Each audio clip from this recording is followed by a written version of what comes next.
18তম Lok Sabha vote হতে চলেছে বিশ্বের সবচেয়ে ব্যয়বহুল নির্বাচন। দেশটিতে গেল 2 দশকে জনসংখ্যা বৃদ্ধির হার 27%, যেখানে একই সময়ে 165% বেড়ে গেছে নির্বাচনী ব্যয়।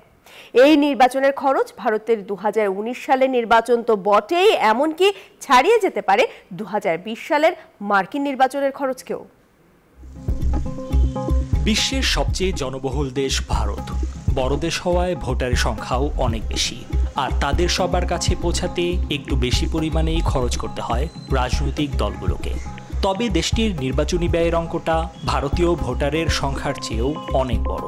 দেশটিতে গেল 2 দশকে জনসংখ্যার বৃদ্ধির হার 27%, যেখানে একই সময়ে 165% বেড়ে গেছে নির্বাচনী ব্যয়। ভারতের সেন্টার ফর মিডিয়া স্টাডিজের তথ্যানুযায়ী 2019 সালের নির্বাচনে বিজ্ঞাপন, দলীয় কর্মীদের মজুরি এবং পরিবহন খরচ মেটাতে চলে গেছে অর্ধেকেরও বেশি পার্টি ও প্রার্থীর ব্যয়ের একটা বড় অংশ। এবারও ভোটারদের নিজেদের দিকে টানতে ব্যয়বহুল, পরিশীলিত ও চটকদার অনেক উপায় বেছে নিচ্ছেন নেতারা। গুগল বলছে, এবারের নির্বাচনের আগের মাসগুলোতে বিজ্ঞাপনের পেছনে যে ব্যয় করা হয়েছে তা গেল নির্বাচনের তুলনায় বেশি 6 গুণ।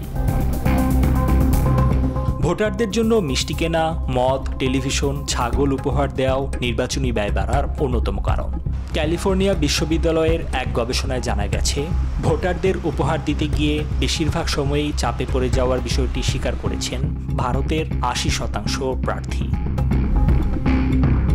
তবে ভারতীয় নির্বাচনী আইন অনুযায়ী এত বড় বড় উপহার দিয়ে ভোটারদের নিজের দলে টেনে আনা অবৈধ।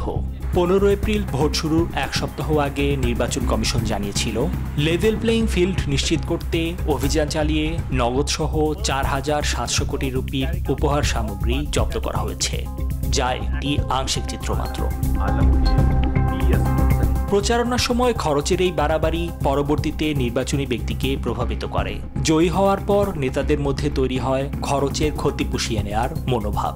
জরিপে দেখা গেছে 2019 সালে বিজয়ী প্রার্থীদের সম্পত্তির হিসাব বিবরণীটি ছিল 4 কোটি রুপি, আর প্রচারণায় তার প্রায় 16 গুণ বেশি খরচ হয়েছে তাদের।